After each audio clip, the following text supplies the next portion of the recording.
तुम्हाला एक छोटंसं उदाहरण देते.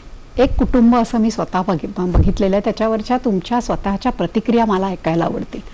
अत्यंत मोठ्या पोस्टवरचे वडील 10व्या वाढदिवसाला मुलींनी त्यांना असं सांगितलं की बाबा तुम्ही हे सगळं करताय, मला मान्य आहे, आपल्या कुटुंबासाठी करताय हेही मला मान्य आहे, पण तुम्हाला याची कल्पना आहे का की आज माझा 10वा वाढदिवस आहे, माझ्या आणि तुमच्या आयुष्यातल्या 10 गोष्टींना तुम्ही साक्षीदार नव्हतात, माझ्या आयुष्यात आणि तुमच्या आयुष्यात ज्या घडल्या त्याच्यावरून वडिलांनी इतका छान धडा घेतला आणि त्यांनी बॅकसीट घेतली, नोकरी बदलली, कमी पगारावरती ते झाले आणि त्यांना हे टाळायचं होतं की जेव्हा माझी मुलगी आणखीन 10 वर्षांनी वाढेल तेव्हा मला तिने हे म्हणायला नकोय.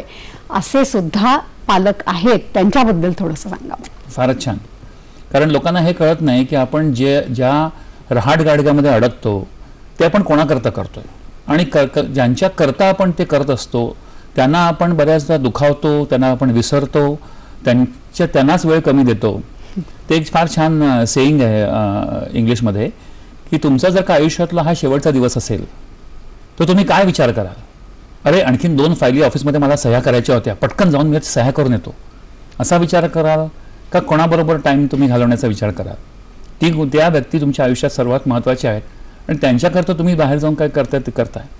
हे सक्सेसच्या पाठीमागे लागणं ही काय वाईट गोष्ट नाही, पण किती पाठीमागे लागावं की ज्यांच्याकरता तुम्ही ते अचीव करायचं बघताय त्यांनाच तुम्ही विसरून जाता. Success is great till happiness is not the price for success.